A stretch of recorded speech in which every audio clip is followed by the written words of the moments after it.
guys, what's up? You're welcome back to Betha's Kitchen, and today we are making the special corned beef macaroni. Special, guys. This is not that one you'll be like, I bet more just cook macaroni, chop, sleep because food no day. No, this is not management macaroni. All right, this is the type that when you finish cooking it, you will not even have strength to eat it immediately because you just want to be looking at the macaroni.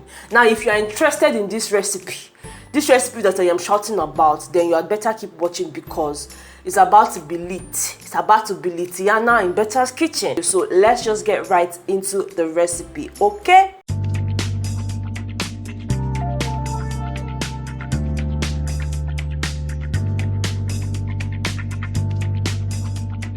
Now the first thing we'll be needing is our macaroni. Of course, this is the star of the dish, and for this particular recipe, I'll be using the Honeywell macaroni cavato.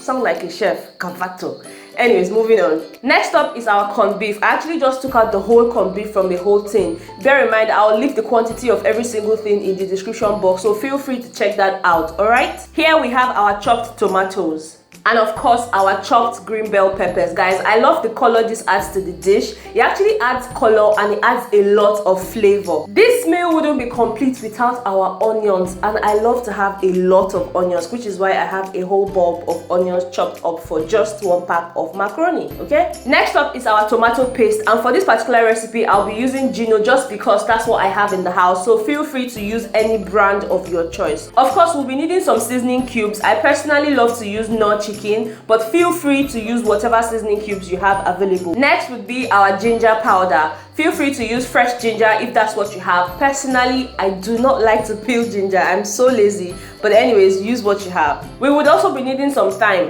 And of course, some curry powder. Now, I feel like thyme and curry are besties. You know, they go everywhere together. So you need to have both of them for this particular recipe. Next up would be some ground pepper. Guys, I'm not using any fresh pepper for this just because I don't have any. So again, if you have fresh pepper, feel free to use it. We would also be needing some salt for this particular recipe. I mean, you have to make it tasty, and without your salt, I don't know what you're cooking, all right? I like to add some Suya spice to this. Now, this particular one was the one I got from my regular Suya guy. I feel like it gives it some extra flavor. If you do not have it, it's okay. You don't have to put this.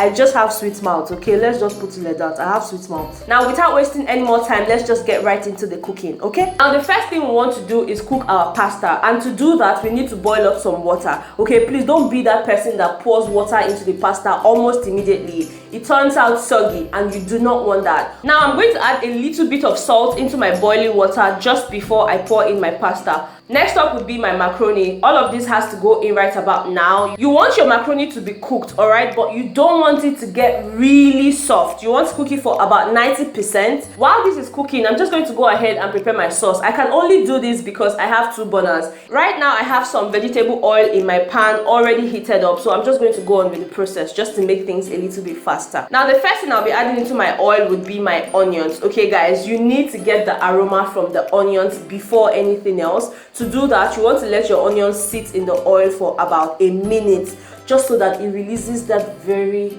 God, that aroma is priceless. You want to get it, okay? Now, once you get that aroma from your onions, you want to go ahead and add all of your green peppers, okay? I just love the combination of green peppers and onions. The flavor is out of this world, guys. Out of this world. I'm not even exaggerating, but if you think I am exaggerating, I cannot help you, okay?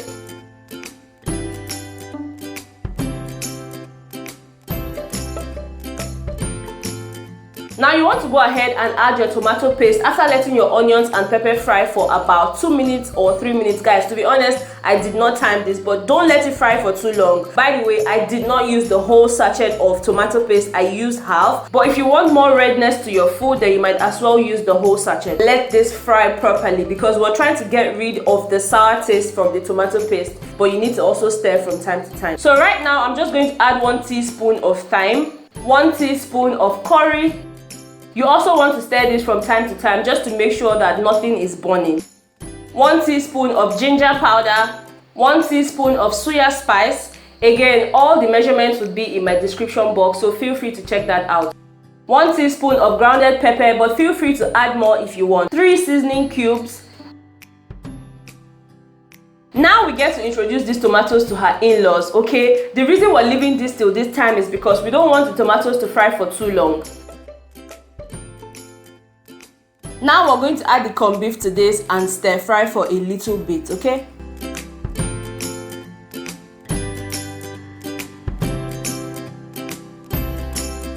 We're just going to let this fry for about 2 to 3 minutes on medium heat. Guys, I beg you, stir this thing from time to time, otherwise it will spoil all your hard work when you don't do since morning. The fastest way to actually know that your corned beef is ready is when the oil begins to float at the top. That's when you know that it's ready to take whatever else you need to add to it, alright? And I trust that by this time your macaroni should be ready. In fact, your macaroni might even be ready before you finish with the sauce, so make sure to keep an eye on that. I made sure that mine was cooking nicely. At some point I had to even reduce the heat just so that it doesn't overcook. Like I said, it's about 90% ready now, and we're just going to drain the water. At this point I have to mention that you have to save the water you got from draining your pasta, okay, because we're going to use it later on in the recipe. All right, now we're just going to introduce the sauce that we made earlier so that we can combine properly. You might want to add your sauce in bits just so that it's not too much. You add a little quantity, stir it together. If you feel like you need some more, you can then add the rest and stir. Personally, I did not use all the sauce I made. I had to store the rest in the freezer and fried some eggs with it later in the week, but for this particular sauce I felt like this portion was enough and I had to work with that, okay? At this point I'm just adding some salt because I noticed that my salt wasn't enough, so you want to check yours. Make sure that all the ingredients are enough. I'm also going to be adding some of the water I got from draining my pasta. Guys, trust me,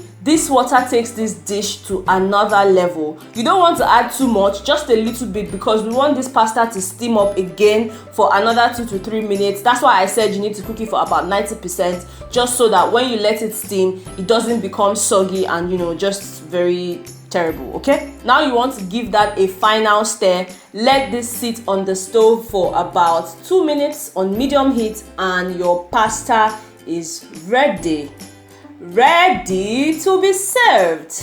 Who wants to eat? You can bring your plate so that, you know, Betha will just dish some for you, because I'm not a stingy person. I am in the Boski Baose.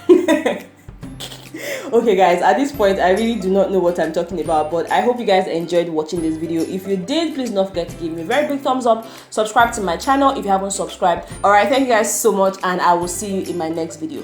Bye.